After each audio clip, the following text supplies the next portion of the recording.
All right, hi, I'm Logan Ver Hoef. I am currently, I think I'm technically still the technical artist at Mobius Digital, but it's a very small team. It's like 10 people, so that actually means I do a whole bunch of things. Um, yeah, man, how I got into games. Geez, well, it probably all started when my parents got my brother and me Game Boys to shut us up on road trips. Um, but yeah, no, it's something from there, sort of just like hooked in and never quite let go. And I remember being very little and up at our family's cabin in the mountains with like no power, like no like even running water for a while until later. And my friend and I were just like sitting on like the floor drawing on sheets of paper, thinking up game ideas. And I must have been like 6 or something. But I didn't really, you know, get into like actual stuff or like industry stuff for a long time. Um, Early on, I was just like middle school, high school, I was noodling around with like level editors, Hammer, StarCraft, all these things, just never making anything that really deserved to be released, but working on a project for a number of hours and moving on to the next one. But there was I never really had any perception of like there being like a way into that. It was just sort of something I was doing for fun rather than, a thought out career path. The modding community for Half-Life 1 and 2 is actually what made me realize that like human beings made games.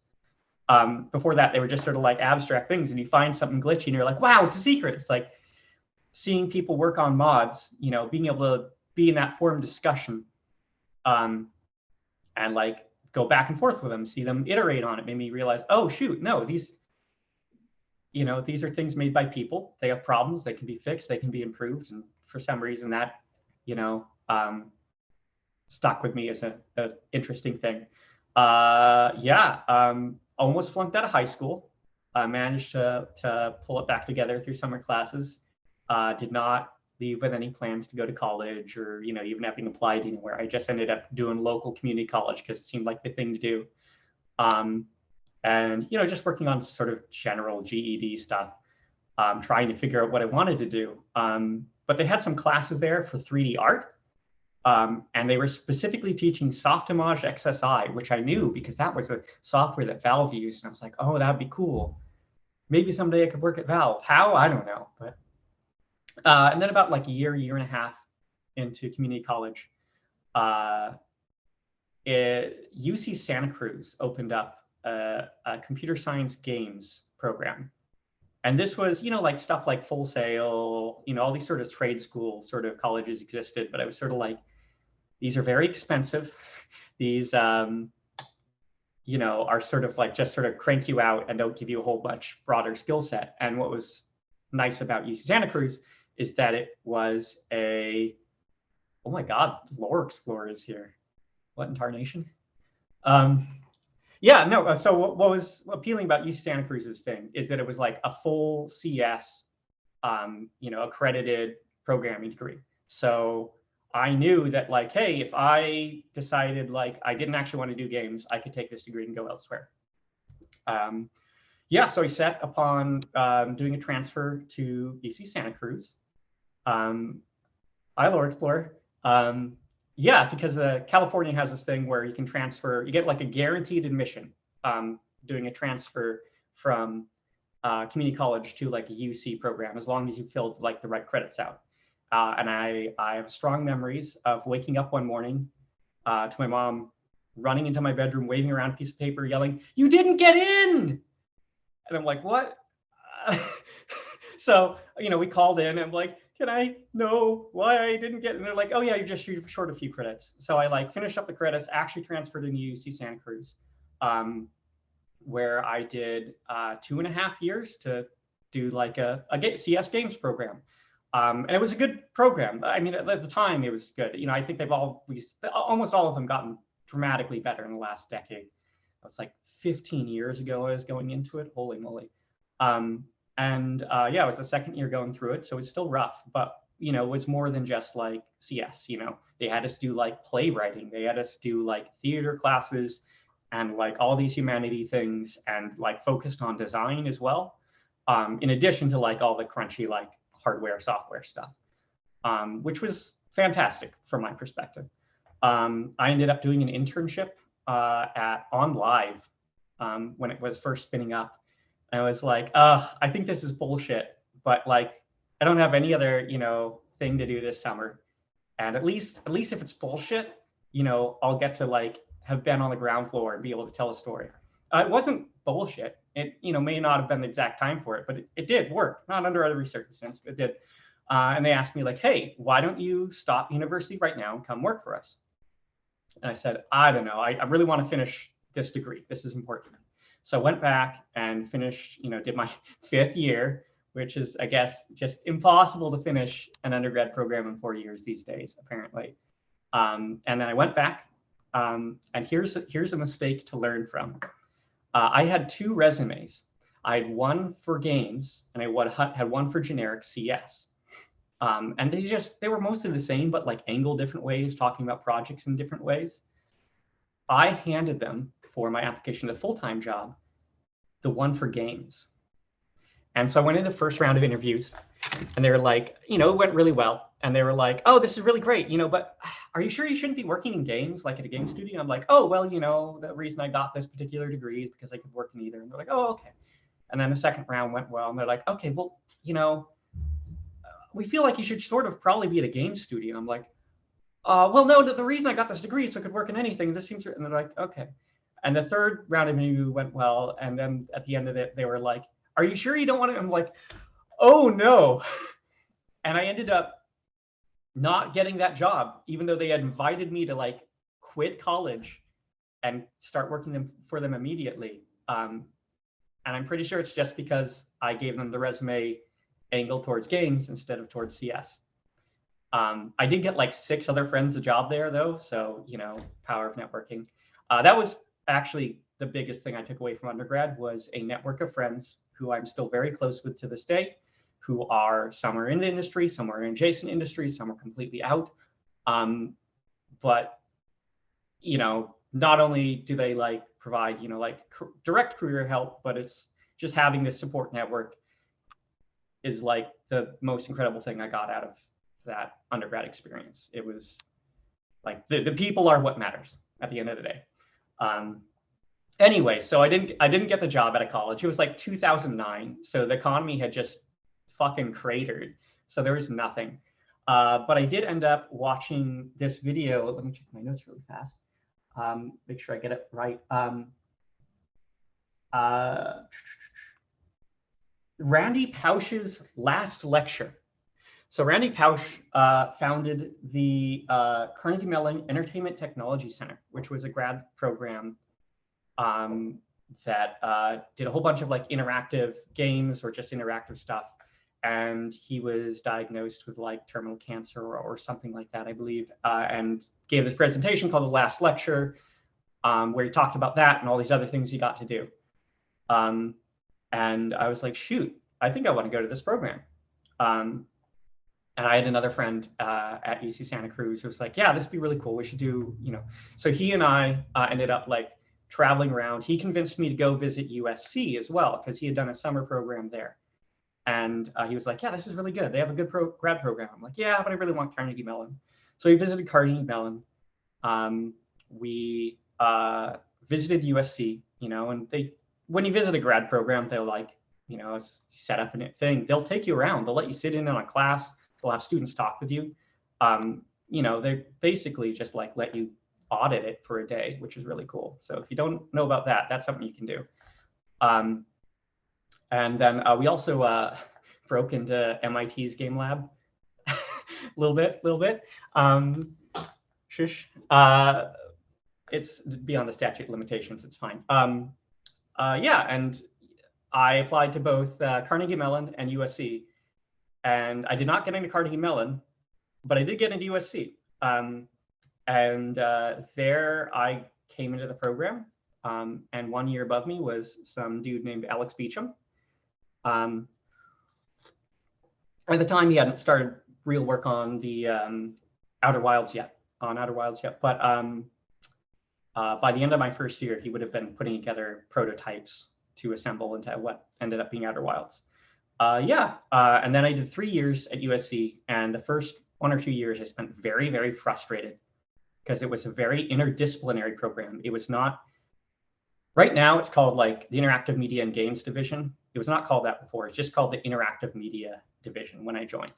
It was like very broad. It was like VR and AR and like just like medical devices, like interactive paintings. It was just about design for interactivity. And I came in, like a game undergrad, really rearing to talk seriously about games, and like very few people in my class had that experience. I had like film people, I had like poli-sci people, I had like health sciences people. But it ended up in the long, being in long term being really great because it helped broaden my horizons, my influences, my ways of thinking about things. So Outer Wilds was a project, Alex Beecham's thesis project at USC, and what was called an advanced game project. So in addition to being his thesis project, as a grad student for a bunch of undergrad students, it was their sort of like senior year project, and he was running a director position. And he had done one of these AGPs before. And so for the second time around, which is very rare for people to do, he got to basically handpick his team for the people he knew and trusted from his prior project. And that's probably the only reason it remotely held together. And then let's see, between my second and third year, I did an internship with that game company who made Flow Flower Journey and Sky, which is what I worked on the early stages up there. And at the end of it, they were like, hey, you want to come work for us, after you finish? I'm like, yeah, absolutely. And so like at the thesis show for my year, Genova Chen shows up and it's like, hey, let's talk. And it turns out, due to some sort of like fuck up, they were like, we can't actually hire you. So I'd like spent a year planning. So again, coming out without a job. But I ended up doing a bunch of freelancing, a bunch of VR work with some classmates of mine from USC for about a year that floated me. And then Alex Beecham and Logan Ver Hoef and another classmate from a year, Aviman Siam, who was working as producer. They were all working at Mobius. They'd all like ended up landing there. We're like, hey, they approached me at like one of these thesis shows after like a year after I graduated.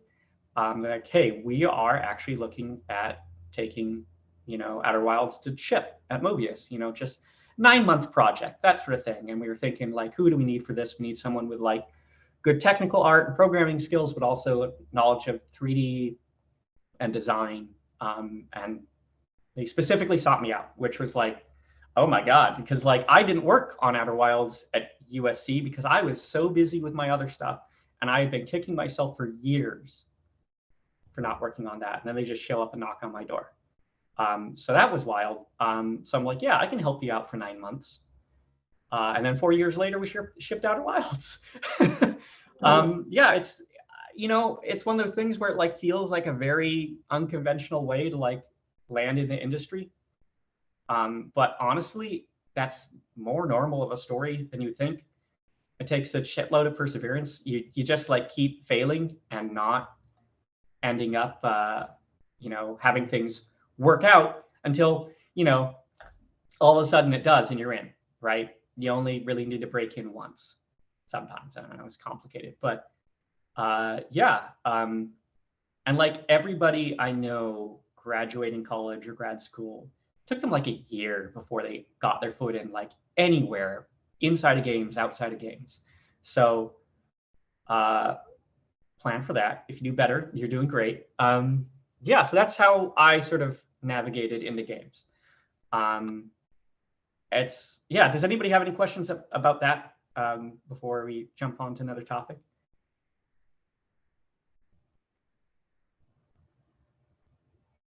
Okay, well, I don't see any hands, so I assume unless there's stuff showing up in chat, I don't see.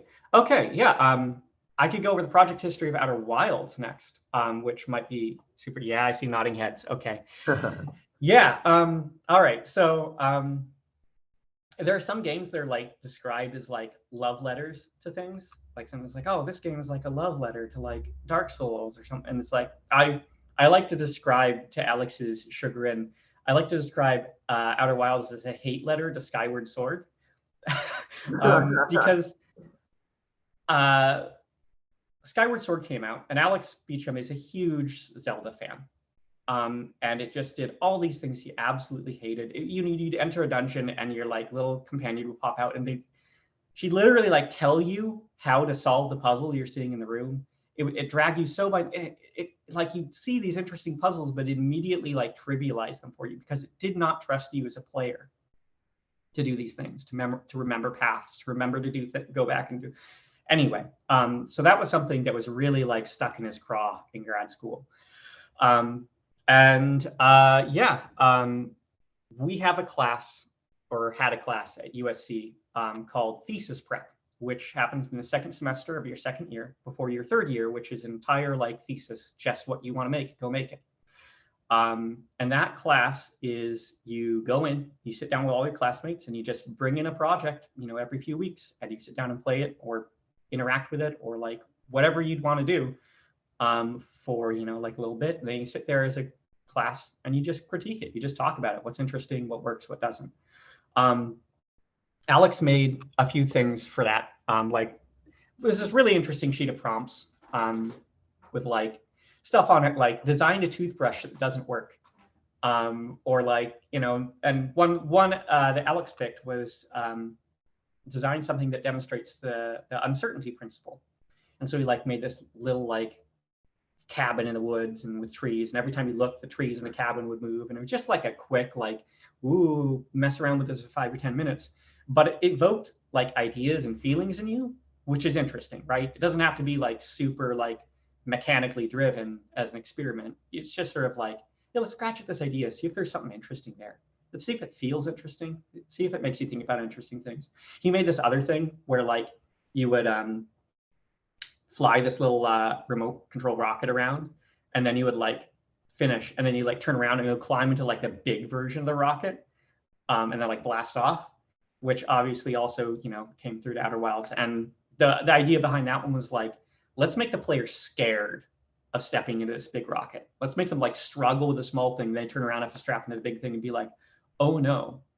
And then like another one where like he made for like another class where you're in this, there's this like planet that's all these spindles and these meteors coming through and smashing it apart, and you're just flying around as this thing explodes around you. A lot of very sort of distinct like mood pieces or idea pieces, little vignettes. And a lot of these ended up being sort of like assembled into a pitch for his thesis project, which was a little clockwork universe and all these little planets that would change over time. And like I said, he ended up pitching it as an advanced game project, which means he would get like a team of undergrads. And because he had done that before, like I mentioned, he essentially got to pick and choose the undergrads he liked working with, that he trusted. And that was the alpha build. That was a year of work. It did. That is not the one that went on to win IGF. It was definitely rougher coming out of that thesis year, but it was still really cool. And he had this like paper about like like player-driven exploration. He had this like, there's like halfway through the year you have to give a presentation on like what you're doing, what you've learned, what hasn't worked, what have you done about it. And that was a big turnaround point, because he was having this issue where like he would give players a directive like, okay, go do this, okay, now go explore. And he's found like as soon as you ever gave the player an explicit direction to go do something, it completely shut off their ability to self-direct. They just wouldn't. They could be playing for 4 hours, and then as soon as you gave them like a quest, like go here, do this, they would not continue to self-direct after that. And so there was a lot of like redesign in the second half, figuring out the exact right way to phrase things to never like kill that little spark, all that jazz. And it's one of the rare thesis projects coming out of USC that like ever really becomes something. There's there's a lot of pressure at USC because like Genova Chen and all these people came out of USC and went on to make Flow Flower Journey, you know, all this shit. And I guess shit, now Outer Wilds come out of USC. And so, you know, when every individual is going into this thesis project, they like putting the weight of the world on themselves. And that's not super healthy for a student project, but it happens. So then Alex went on to work at Microsoft because he had done an internship there. And they said, like, yeah, come back. And so he's like, yeah, I'll give you a couple years of my life. I'll come work on Project Spark. That seems cool. Ooh, got a question. So the no self-direct conflict with the fact that some NPCs tell you things like you should talk to Gabbro on Giant Steep. So I believe the phrasing is much gentler than that. I'm sure we've like got one or two like problem lines somewhere. But by and large, the most important part is that when you get the launch codes, Esker asks, oh no, not Esker, Hornfels asks, what do you want to do? And you have a big list of options.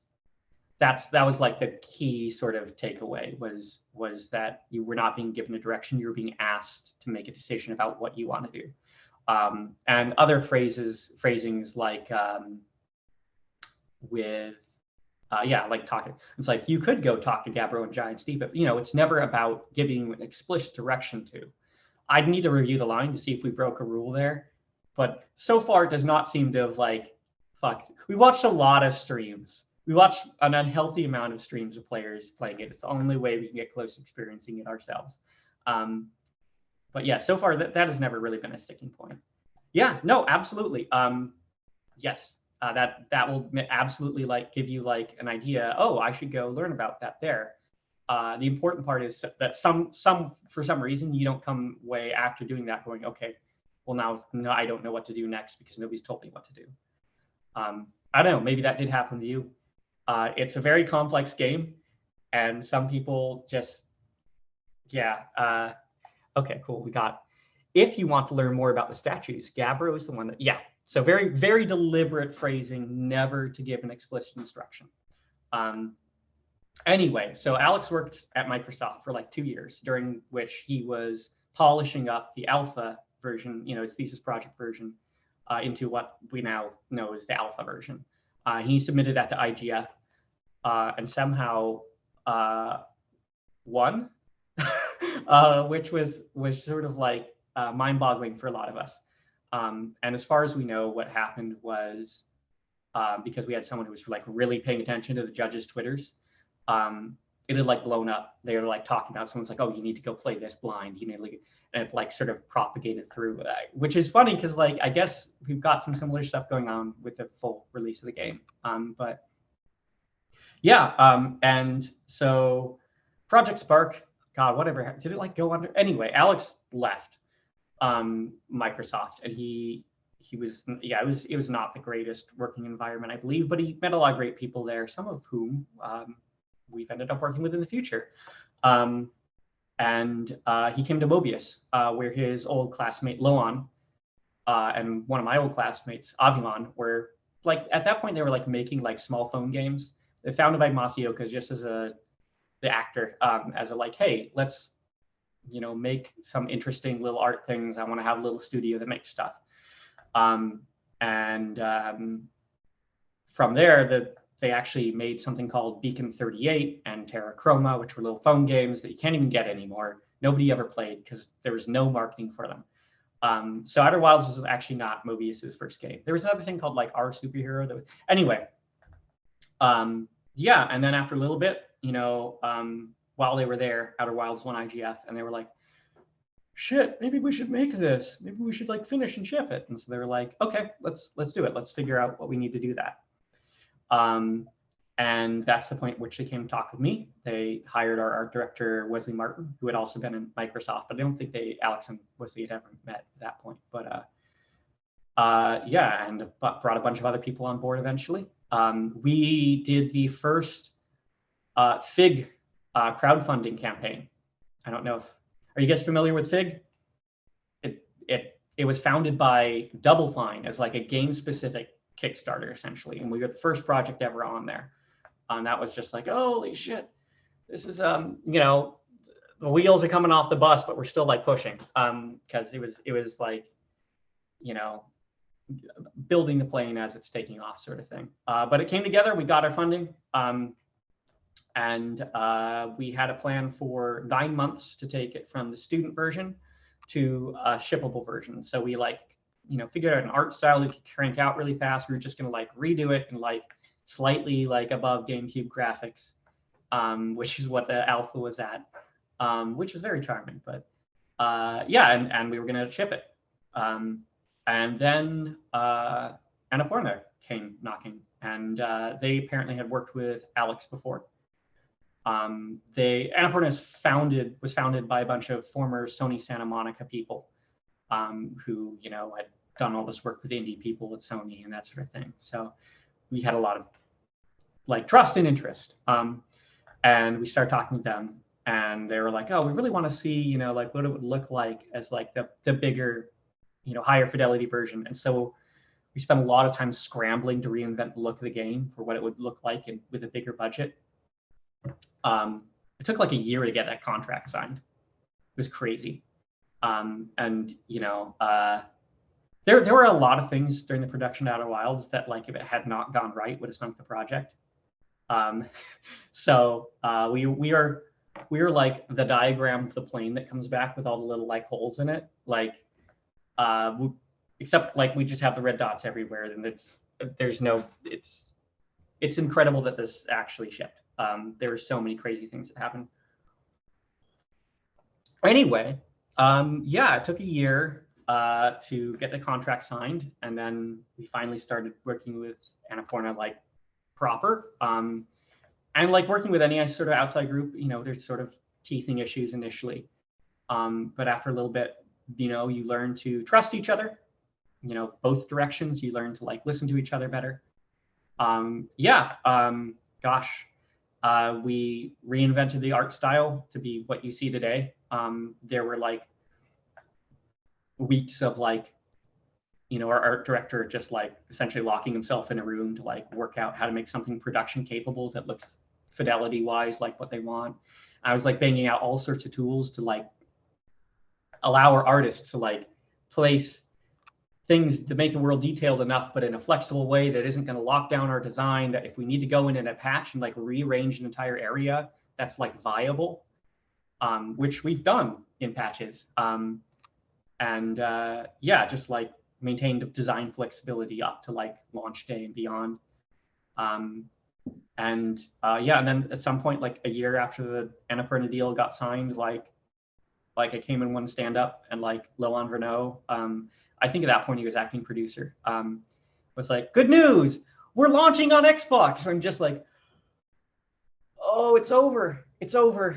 And I spent like 2 days like despondent, you know, because I was just like, there's no way, like, you know, and I had to like implement like a streaming resource system and just like tighten everything. We managed to do it, and then we did it on PlayStation, and yeah, I was God. And then there was another point where like we were like announcing our new version with Annapurna at like the Game Awards, and then Obsidian, before a thing even plays, it's like, we're announcing the Outer Worlds, and I was just despondent for a week after that happened. That sucked. I was like, we're dead. This is Obsidian. Like we're dead. You know. Ultimately, it ended up sort of being a boon. We've absolutely made sales from people thinking that we were the Obsidian game. Unfortunately, they seem to have liked it anyway. So, and somehow only like got us more PR than we would have. So the things that you think are disastrous at the time aren't necessarily. So that's another lesson. It's funny, early on, we thought No Man's Sky would be a big threat. When announced in like 2014, we're like, oh no, this is going to be like a real problem. It's going to look really similar to what we're making. And then, you know, it took us like 5 years later to launch it. So that ended up being a non-issue. Yeah, gosh, that 1 year, we lost, putting it on Xbox probably added like a year to production, which was sort of like, you know, sort of very stressful, obviously. but we managed to not crunch during the base game, which is an incredible achievement, right? We were not working more than 40 hours a week. So it's doable. We did it, even with all the craziness. And that extra year that took us to get us on console was a lot of design iteration, a lot of play testing, polishing up those little last things that, you know, like if we had not done that, then it would not have released in as remotely good shape design-wise, which is an interesting sort of like retrospective. So, you know, you never know how things are going to really turn out. Let's see, launching into DLC, that was rougher. So work on DLC started like as we were launching Outer Wilds, you know, in 2019. In fact, some code snuck in because I was like, hey, designers, you should like make a Git branch and do your work on there. So we're like, your script names don't like, you know, sneak in. And they're like, it's not gonna be a problem. It was a problem. It wasn't actually a problem, but they found it. And they were like, oh, what is this swamp monster? Ghost neck snap controller? What are these? Yeah, no, they were real things, prototypes for DLC. And we started production on DLC proper early 2020. That is a lesson to take away. Separate fucking branches. listen to your engineers. It was fine. It was probably more fun than not doing it. Yeah. So and then the pandemic hit, and we all started having to work from home. And then like Alex had this issue with his arms where he essentially lost use of them for like a year. And he's doing way better, but it's still like he can't sit down and play Elden Ring, which he desperately wants to do, because he has. First, he thought it was like tendonitis, and then it's like, oh no, this is tendinosis. That's way worse. And then he eventually found like a world expert was like, oh, you have like tendon adhesions and muscle adhesions, and you need to just really deep massages to break them up. And started to like get back functionality, but like, yeah, that slowed us down. You know, there were, you know, the protests, the Black Lives Matter protests, and then the police beating the shit out of everyone in the streets. And we're in LA, so that's like not like, you know, it was not safe feeling. The police, it was bad. And it was, God, it was just like 6 different things completely out of control that hit us at once. And if it was like 1 or 2, we could have like crisis managed it. But like 6 different things coming at our project at a time, and it was like hard. Tech ended up crunching about 2 months of crunch per person. We consider that a failure, an abject failure. I mean, like part of it's like I ended up working as Alex's hands for like 6 months, working on like the character AI and level design, and that was really cool to like work one-on-one with him over Discord. And boy, was that a lot of stuff that was not getting done in the meantime. So that was rough. And the DLC definitely came out in a rougher state, you know, internally, way more slapdash internally than the main game did. But, you know, it's the last DLC we're doing. We've officially, in our announcements, Alex was very clear saying the first and last DLC. So we did not get roped into making another one. There's no more room in console memory. I'm sorry, it can't be done. And yeah, we're working on, you know, sort of like figuring out, okay, let's figure out how we keep this from happening in the future. You know, we're hiring a tech director specifically because there's a huge breakdown between like tech, who's like living inside the engine compartments during the DLC because there was no time to communicate with production, who was like outside. Yeah, so that was hard.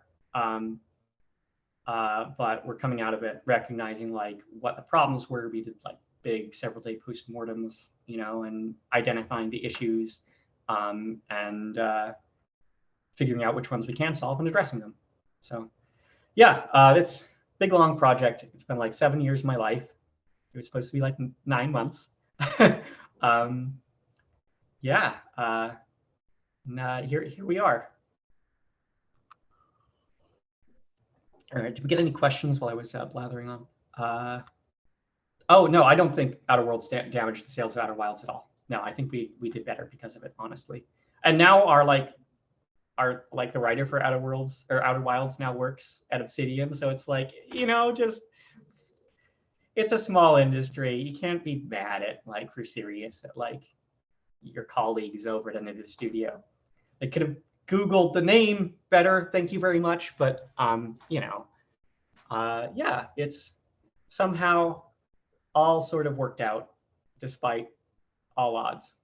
Yeah, anyway, so does anybody have any questions following up about that? I actually had one about something you said earlier. Can you hear me okay? Yeah, absolutely. You said that you had developed tools for Outer Wilds and the help Yes. of making the visuals for it. And I see on your Mobius Digital page, there's like an image of the writing, the alien writing. Okay, So yeah. could you just tell us about that and like some of the other tools that help speed up the development of Outer Wilds that were Yeah, made, that maybe you or some of the other people in Mobius yes. made? Yeah, I was actually thinking, I got Unity pulled up here. I could just straight up potentially screen share. Yeah, that would be should really be safe. cool. Yeah, I figured that would be a fun treat. Let's see, how do I do that? Share screen. All right. You should have access now. All right. Cool. So I want to share screen, please. Screen one. Oh. All right. So here's all y'all. Here's let me know if you can all see. I'm gonna move you over to my second monitor. No, that's not the. Is it this? It is. Haha! I found it. Wow, it's Timber Hearth. Can I get thumbs up? Can you all see it? All right. Cool. All right. Yeah. So first of all, don't make a game on spheres. Yeah, you want to see what it's like working on the quantum crater down here. You do what you end up learning is you do a little kickflip. Now your left and right are reversed, but you can still sort of work. Yeah, it takes a month till you get this down, and then it becomes second nature. It's sort of fucked up. Yeah. Oh, and here's the interior. We do not fake, any sort of locations spatially or anything. Yeah, let's look at some foliage patches. Or what's the writing tool first? Tools, asset, where is it? No, my text art generator. So this is a tool I wrote. It is a little editor for all those things you saw. So let's see. Our Know My Conversations are in XML. And I should just be able to just go to writing. Let's look at Know My Text. We want text assets, I believe. Let's find one on Cave Twin. Fossil site. Anglerfish research. All right. All right, so I was able to import it, and it automatically generated these guys, these little meshes, off of the length of the strings of each entry. And you can see just, it'll tell you what the text is here. And it'll give you the entry ID here. So then it's just up to the user to just be okay, this is the base one. Let's see, this is anglerfish day. And then, you just straight up go through and assemble it in an aesthetically pleasing way. It was a lot of handwork, but for something that you're going to be staring at, well, there were a lot of them. But yeah, I mean, this is definitely allows for quick iteration. You can adjust, a little bit of stuff there. Let's see, span, you can adjust. So yeah, just tools like this where you can just sort of I think we did a first blockout pass where we just made sure everything was branching correctly. And then later on, we had our art director go through and position them more, and it was week of work or something for him to go through and make them all much more visually polished. But once we're near writing block, that's doable, and we're just in the polish phases. Then we can like load existing ones. Yeah, so let's see, go to know my text, arc assets, cave twin. Wait, what's it? Yeah, okay. And then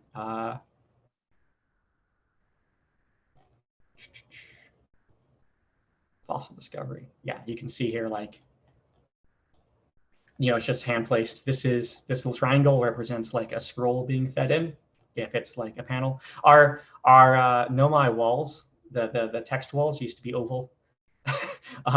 This never really got updated. It's about the same dimensions though. So originally we were trying to make it fit inside this shadow I put here.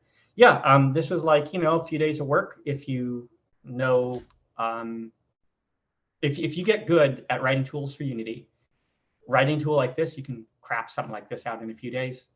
And a couple days of post, people working on it, support. And it's one of these things that just completely lets your art team just focus on the important, interesting decisions of the art instead of like the rote manual labor. That's something that I feel like is a big part of philosophy I've come away with from working on Outer Wilds is like your job as a programmer is to serve everyone else on the team and make sure they can do their job right. They can like do their job, efficiently and consequentially and like make interesting, tough decisions well. Like your job is just like actually the lowest on the totem pole. Because like it's all just about enabling other people. But I think that from any perspective, like you should probably be thinking of like, my job at this studio, my job in this project is to enable other people. It's to serve them. It's to make sure that they can really like, take their shit and go. Even up to director, like the act of directing is very much an act of serving other people, of providing direction to people. And if you're failing at that, the team can't be cohesive. Like they need that to do their job. And so there's like, it's very, I no longer want to be a director after seeing what it's done to Alex Beecham, like what it does to a man. It's like very stressful to like have someone come up and be like, hey, there's this art thing, I need to make a decision this way or that way, what do we want to do? And be like, shit, this touches a bunch of other things, and like have to sit down and come up with an answer for these complex questions that are interlinked with a bunch of other things and provide good, meaningful direction to just like, like someone who's like an art intern. That's like hard work, right? It's not, you don't get to be up there and be like, I'm king of the game. It's like, no, your job is to like make sure everyone else is capable of delivering like the cohesive, consistent shit. So anyway, that's an interesting sort of thing I've been thinking about lately, is how much programmer-wise, your job is just to enable other people. So that's the ARC editor. Let's take a look at one of my favorites. Let's see. Crater High. Oh man, is this in the village? No, of course it's not. Grass patch. Oh my God. Okay, so we're gonna go to the impact crater. So this is what's called a detail patch. Let's see, low patch maybe? Yeah, here's some more interesting, distinct ones. So we had this issue where we wanted to place foliage around the world, right? Because it'd be super barren without it. We can't use like a height map. Look at this. Look at this fucking thing. This is not. There's like it's bad. We needed some way to put foliage on like, and like other details like little rock debris on any surface. And it couldn't be like permanent, right? Because if terrain goes and changes, or we need to like move a rock so a player can jump up something, it can't be like, well, we need to have a whole new art pass on this area. So my solution was to make sort of like a projector system for foliage. So it essentially projects it into the world. If we go to edit, you can see, let's see, these guys being like shot down like this sort of volume here. And it means that, and this gets baked at build. So it's not even like saved in the scene, other than like we have this instance here, at this position here, going here. And it uses something called the detail palette, where you can specify like if something aligns with gravity, or if it aligns with like the surface normal, or, you know, in like the random size, random color variation. And plug that palette in. And then, yeah, you can like copy and paste them around. And so you can just like get, you know, like just be like, blip, blip, blip, blip, blip, you know, for a really quick first pass, and then come in later and like move it around individually if you need. Like, oh, this one's too close to this tree. I'm going to move it over. I'm going to delete it. I'm going to add it. So it allows you to really quickly get it in place and then tweak it as much as you need. So raw detail very quickly where you want it in an adaptable way, in a way that doesn't break iteration, but also the ability to go in and fine tweak things, because some of these are going to be important. They're going to be on critical paths. They're going to be like, oh no, this is blocking a tunnel. You know, we need to like very carefully scoot these. This design is so important. You can like randomize it. Ooh, there we go. To like, you know, have it give you random patterns and that sort of thing. You can like load them from templates. Yeah, so this is one of the things I'm really proud of, because it allowed us to get a lot of detail very quickly, very intentionally, without breaking iteration. We go to like tools, scene, see, we want bake all details.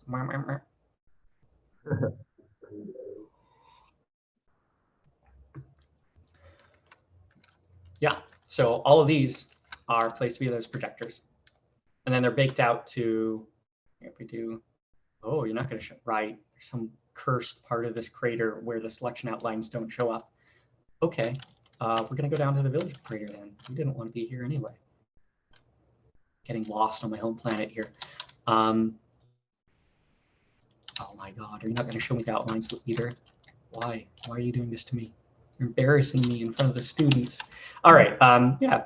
So yeah, so these are all just, you know, these individual little things, and that's like one draw call per like little patch, which was also important optimization wise, sort of, because back when we started, you know, draw calls were an issue. They're not so much anymore.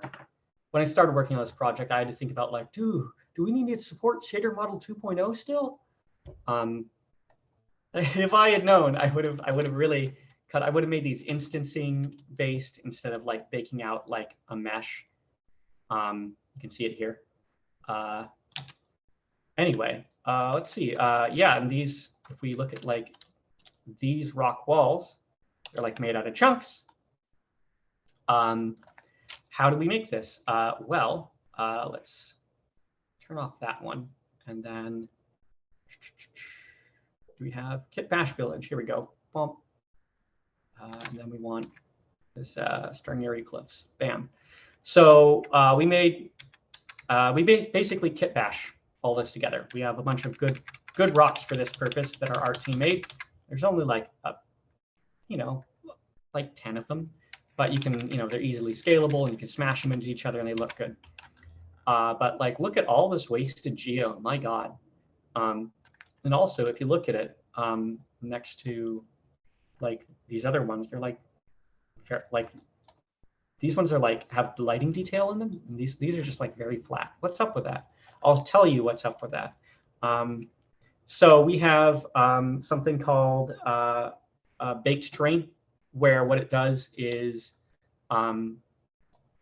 essentially does like a union operation, except really messily. So you can see all these internal faces you fly through it.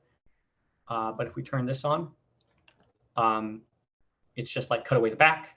You know, it has some gross parts inside that you'll never know about, but it reduces it to maybe like a quarter of the polygon count, maybe less, for something that's cliff-based. Yeah, and that's just like, bam, one draw call. We also do things like we do ambient light, you know, calculation. We bake ambient occlusion into the alpha vertex color of it. We can bake colors into the RGB for tint. We actually have a second UV set on these based off of, let's see, is it this one's? So yeah, I mean, like you write these tools, you can do whatever the hell you want. So it projects like a second set of UVs onto those, so we can do like a gradient of like striation in the cliffs as it goes down. Yeah, and so this is just like a tool. Or yeah, you can see it's estimating like if it's a cliff, it goes from like 142,000 inverts to maybe 30,000. which is like a huge saving. And it also means if we need to go in and like a day before launch, move these rocks around, we're not art locked. We're not like, I mean, we should be, but like, it is not like a deal breaker. We can actually go and do that and then rebake this out and then like ship it. So that was a huge priority for me when I was making tools, was making sure that I did not get in the way of design iteration, that I did not make life harder for our artists and designers because stuff was like permanent. Anyway, yeah, that was basically how we ended up building our level geometry, was like kit bashing stuff together like that, and then booleaning them out. Some stuff was built by hand, like these guys. They're old, they're sort of crunchier looking. But yeah, this crater right here was actually our first test demo for this new art style. You can see like a color gradient on them. That's from the second set of UVs we projected onto it. We just have a little 64 by 64 color gradient. That adds just like that much more visual interest to it. Let's see, what other tools? Let's see. Back when we were having issues with draw call counts, we had like all these props around, and colliders as well. It turns out having multiple colliders slows it down more than having like a single high poly collider. So there's this mesh batch tool that like goes through and like batches stuff into single renderers, even though they're complex. That helped a lot with draw calls. That's something that runs at build time automatically. So you can still move them around individually, but they all sort of like together, you know. Unity actually will do something like that under the hood, but only if you mark something as static, and we can't do that because everything in our game is moving at all times. Yeah, just like so much all the time. I ended up basically catapulting into a graphics engineering position just to like make all these different effects work, all these different, you know, pieces of tech work. Gosh, we did a switch over from Unity 4 to Unity 5 early on at Mobius, and that was a nightmare because Unity 4 allowed you to do physics simulation of a rigid body. Oh, don't click that. Okay.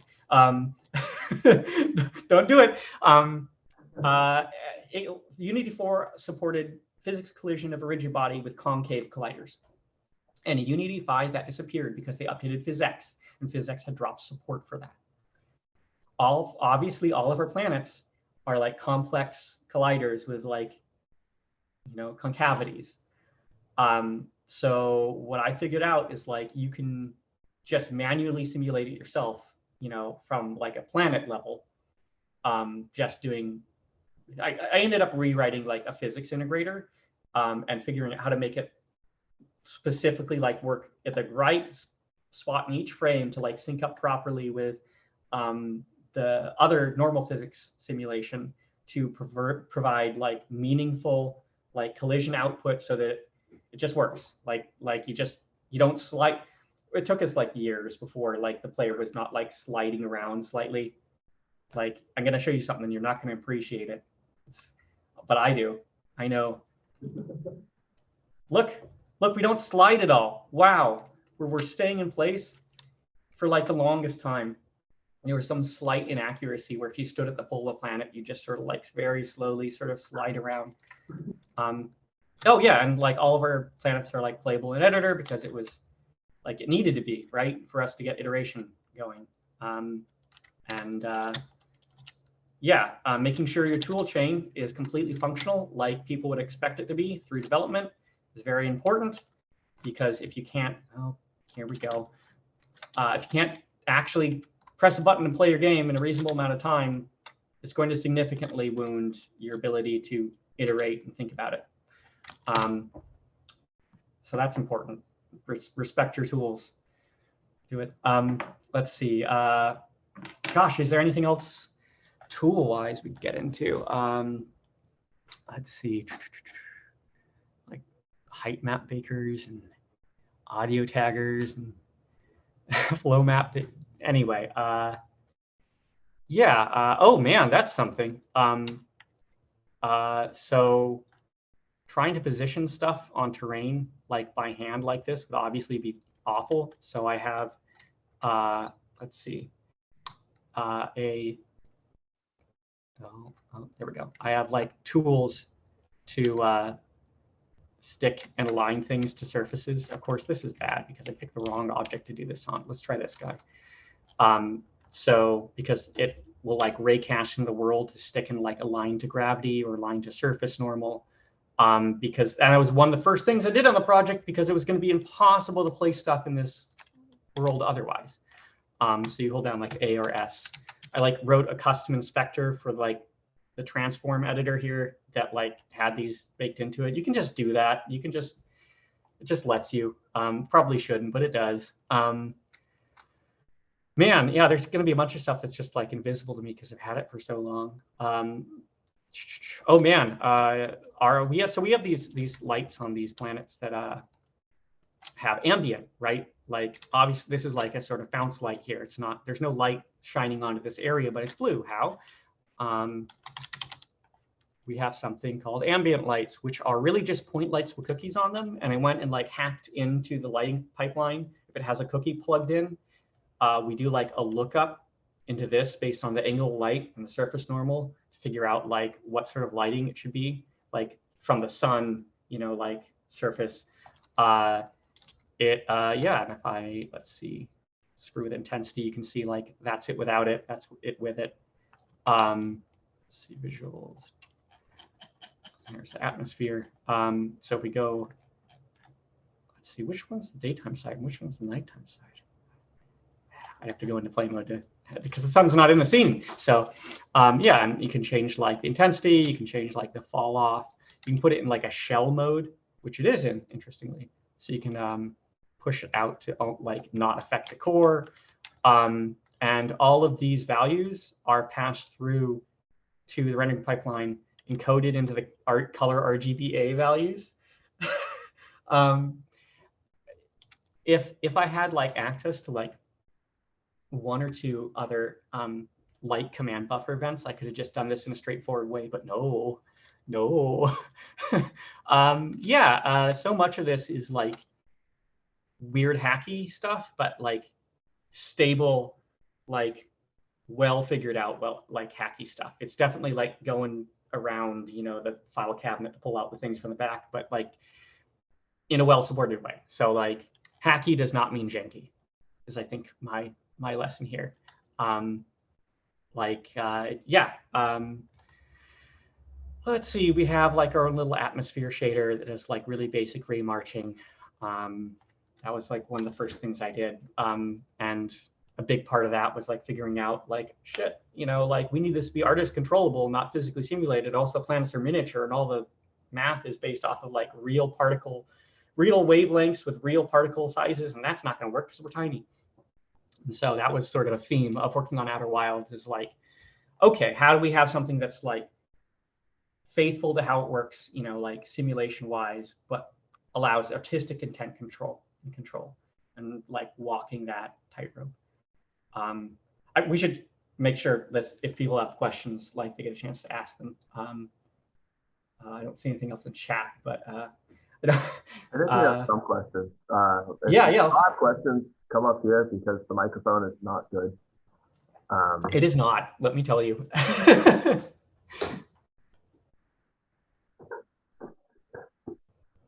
All right, so I'm pretty dumb when it comes to anything 3D. So I was absolutely amazed by the rising sand on Ember Twin.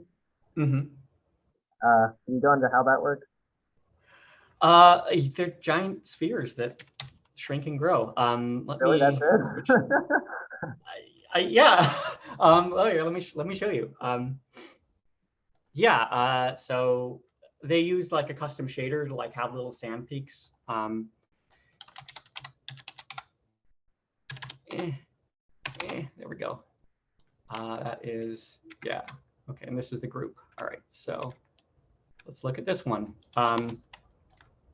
Yeah, so that's it. It gets sort of lumpy when it's small. Yeah, we have this thing that just sort of like grows and shrinks, and it just was a lot of painstaking levels. And I have a shader that knows like how far it is from the center of the planet and how the radius of sand. and it just sort of fades in and out this thing with a height map.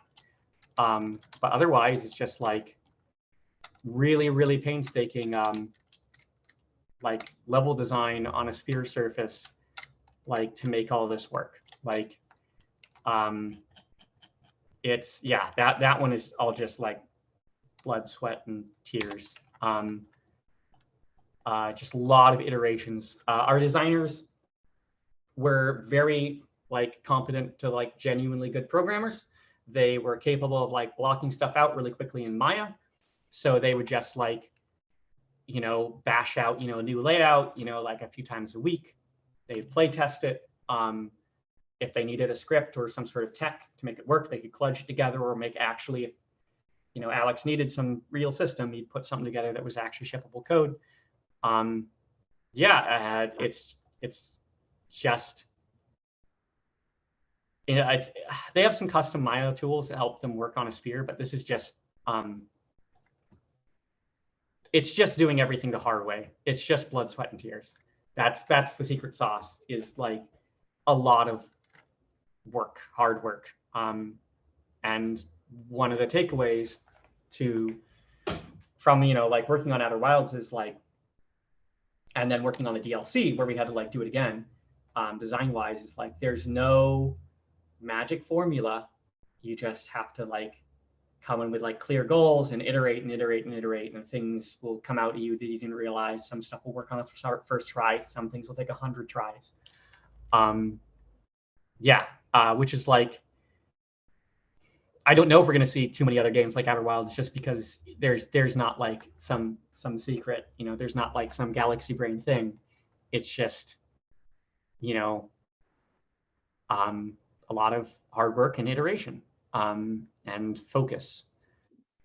And yeah, like I said, a shitload of my job is just like figuring out how to make the hard work less grueling, less tedious, allow them to focus on the important decision making about design intent, and not, you know, the minutia of like, well, now I have to make this triangle, then that triangle, and that triangle, right? So I mean, do you have a specific question about like the sand rising and falling here? Oh no, I figured it had to be way more complicated than that because of how like good the timing is and how the levels just feel right. Oh, it's literally them just like figuring out Maya. It's like, okay, this one's 20, it has to have the floor 20 units above here because it'll take this many seconds to reach, and like very small tweaks, you know, like it. Yeah, no, it's just all. I don't want to call it galaxy brain design because it's not about having galaxy brain. It's just about putting in a lot of work and iteration, and playing way too much Dark Souls. Yeah, no, it's just, yeah, a lot of level design. It's just a sphere that chases you because, you know, you've got an incline, you know, at this, and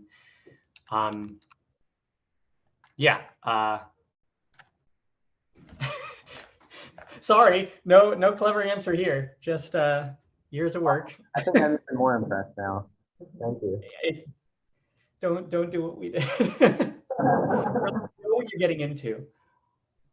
I've got one. So were there any instances where there was like something the designers wanted to do or something that people wanted to do from like a conceptual level that as an artist or as a tech artist, you were like, no, like that's impossible, like please don't make me. There were a lot of things where I should have said no.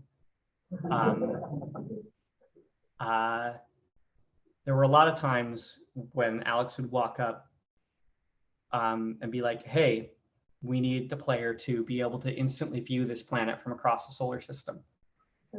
I'm just like, there's no fucking way, dude. No. And then I'd like come in like 2 or 3 days later and be like, okay, I think I know how we're going to do this. And then he would come back, you know, next week and be like, okay, well, we did a bunch of play testing and it's great, but we need this to happen like between arbitrary places. You need to pick up one of these stones, plug it in, be able to connect from one place to any other, you know, these platforms, and just be like, are you fucking kidding me, man? I just, and then,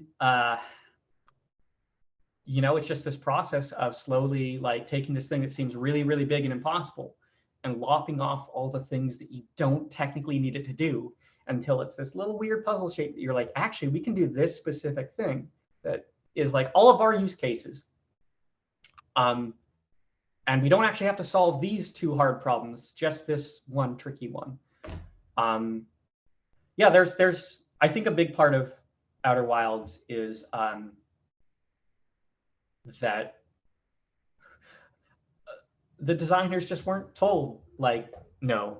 Maybe they should have been more often, but we as a team all did our best to like basically have anything be on the table. And there's a lot of stuff where like design would know to rein themselves in, right? Like, because Loan's a competent programmer. Alex is, don't tell him I said this, a genuinely good one. So they know the limits of like what is doable, what's not, even when they come and ask a hard question like that.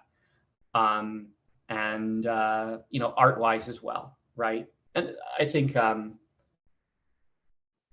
yeah, a big part of what makes Outer Wilds what it is because it does all these things that you're supposed to say no to when you're making a game, because it's the hard thing to do. It's the unexpected thing to do. It's the thing that game engines aren't built to do.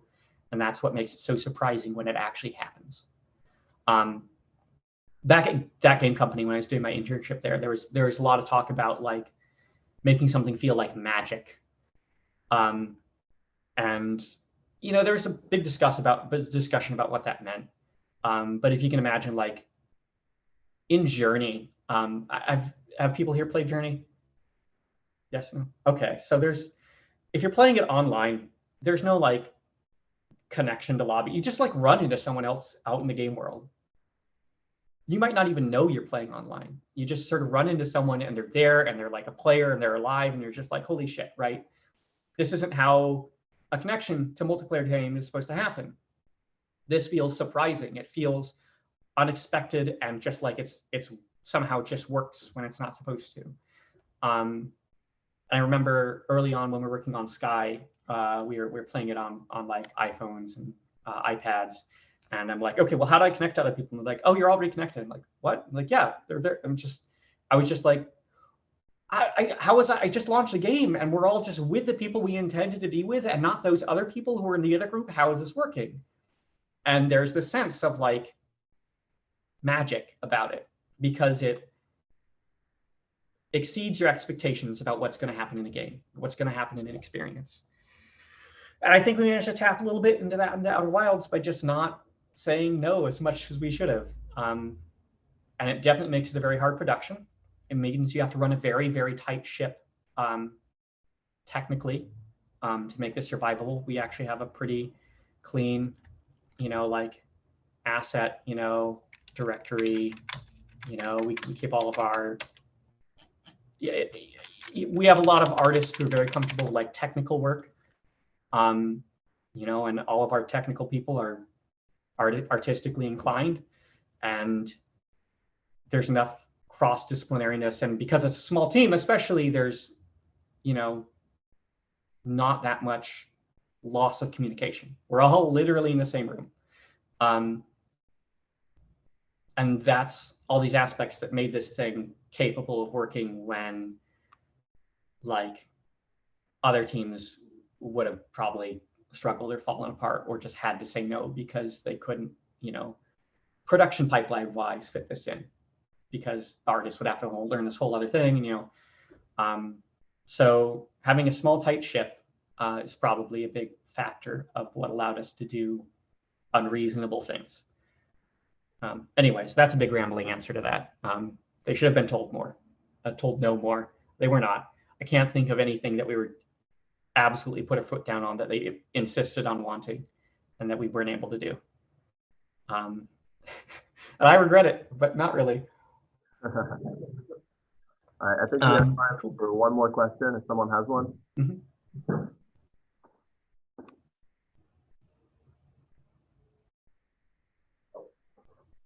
Oh, hello. Okay. So did you run into any issues of like optimization for Brittle Hollow? Or like yeah, that was our worst plan optimization wise. Oh, okay. Yes. Yeah, I mean, I think really what it ended up being solution-wise was just a lot of tightening. This is scripts. I went to the wrong folder. Embarrassing. Just a lot of tightening things up, shaving things off. You know, on console, there's still a lot of points when it'll drop below 30 frames a second. Yeah, we had to get really aggressive about dropping down the level of detail of, yes, woo, woo. Yeah, that's just a shader. It's just a sphere. Anyway, yeah, we had to get aggressive about LOD in ways we didn't on other planets. It just runs worse than other planets if you could do a side-by-side with them. And we were just able to get performance good enough across the board that like the hits on Brittle Hollow were not, it never dropped into unplayable state. I'm not thrilled with our frame rate on, I guess they're last gen consoles now, but yeah, you know, on PC, you probably won't notice it much. Yeah, this is just one, it just took a shitload of handwork. You can see like these are our merged meshes here, and that we, you know, make out of pieces. And if you go inside, they're all ugly. They're largely clipped away, but you know, not. Oh, that cuts down the polygon count by like half or more though. And then we'll go to like a proxy low res version at a distance that, of course, these pivots are all messed up. They're like super low res, but you wouldn't know it. Yeah, we drop down shadow quality here a lot, which you don't really notice because you don't spend that much time on the surface. There's not a whole lot of like really distinct shadow casting stuff here. And the time you spend underneath, the sun is like poking through and casting like light over there. So the shadow quality, at least on console here, drops down significantly.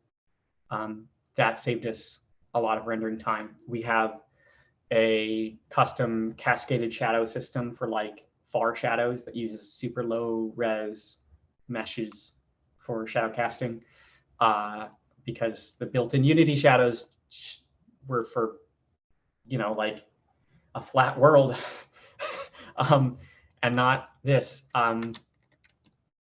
Like our sun is like a directional light, but I've changed the code inside the lighting CGINC files, the shader files, to make it cast as like a point light. But it's still like casting shadows in like an orthographic directional way. And yeah, so we have like different cascades of cascades. It's, yeah, and we drop those way down here. That helps a lot. You'll definitely notice like frame drops when something detaches. Fortunately, as they fall through, they go to the white hole, and they anchor over there, the pieces, and that means they're now like in a low LOD state at the white hole station, part of the solar system. So like we were worried like, oh man, this is going to get worse and worse performance-wise over time. But actually, because pieces drop off, they go somewhere else where they drop into a low LOD state. It's evenly distributed. So there was a lot of very situational stuff like, okay, well, actually, in this part of the world, we're far enough away that we can low LOD this, or actually it ends up working out because of that. So much of Outer Wilds is just really specific case optimization and workarounds and that sort of jazz. But yeah, no, it was definitely the hairiest planet. We talk a lot about it being like the final boss of Outer Wilds. There you are. Yeah, gosh. Yeah, other questions? I mean, I don't know if we're completely past time, but I just wanted to ask real quick, what does sure. source control look like for Outer Wilds? Is it all just done through GitHub, or because managing 10 people on a project like this just seems like a huge pain? So we use Git for so back when it was like a student project, I believe they were using Mercurial. When I joined the team at Mobius, starting it, we were like, we need to make a decision. And I was like, none of these are great. let's just use Git. That seems like the least bad. And we had a hosting service called CloudForge, I believe. It was like some small thing, and like 3 years back, they just stopped hosting Git repositories altogether and discontinued their service. And we ended up switching to. Did you know that AWS has a specific like Git hosting service? I didn't. One of our other engineers figured out they have that, and so that we did a big gnarly change over to that for DLC. And we're looking at using Plastic in future projects. We should be using Git LFS, large file support. We are not, because neither Amazon nor CloudForge supported it. Our project history is like 60 gigabytes, which is smaller than you would think for this long a project, this complex. The answer is that we have a tight, technically inclined team of artists that like know like not to commit like a bunch of ugly temp files, make sure like, yeah, it was just one of these things where we got away with running a tight ship about it. And then a lot of our world detail is actually in meshes, which so we'll bake like vertex color into that. We'll bake ambient occlusion into the vertex color alpha, all these neat details instead of like, baked light maps or something, which take up a lot of, like textures, audio take up a lot of space on, file systems, on repositories. We actually don't have that many textures because we moved towards meshes because we thought memory-wise, that would probably be the best choice platform-wise. And it ended up sort of working out. So that's an interesting little oddity about the project. And then when people first join the team, we get them started on source tree as an interface for Git. And that's, big friendly buttons, all that stuff. And at some point, they just get fucking fed up with it because it's so slow, so clunky. And then we switch them over to what's called Git extensions, which is a much, much faster interface for Git. It's just like literally 100 times faster than source tree. If you've learned source tree already, it's just like, hey, here's all the buttons I know and love, and they respond 100 times faster. So God, it's just like one of those things where it's just discipline that held the team together, held the project together. Oh man, I've got something real funky for you. You know how we managed scene locking? It's a Trello board, and you just like drag like the scene into your name if you have the lock, and it's worked. We've only ever had like 3 or 4 major scene conflicts over the entire project. It worked. Like people were just disciplined enough to check to make sure they could like grab the scene, and then they'd work in it, and then they'd remember to put it back. And even if they didn't, you can just be like, hey, John, did you forget to put the lock back? And they'd be like, yeah. And you just like go to the Trello board, you just grab it, you just like pull it back over to yourself or something. So this is just like, this isn't what Trello is for, but like it worked. It's an unconventional tool used in an unconventional way. And, because we were disciplined about it, we were able to use this really lightweight solution to get us through a very complex project. A lot of our tools, a lot of our methods on Outer Wilds were just about trusting each other to be disciplined, to work, cleanly and in the right way. And if we hadn't been able to do that, we wouldn't have been able to make this project. Or at least that's my perspective from a technical art perspective. So. Yeah, thanks a ton for talking to us about all of this. Getting to see the Unity files, that feels really special. So we appreciate it. Yeah, absolutely. Thanks again. I know we're a little bit over time, but I appreciate you answering our questions and giving us this level of insight into how you guys actually accomplished this. Yeah, absolutely. It's been a wild ride, that's for sure.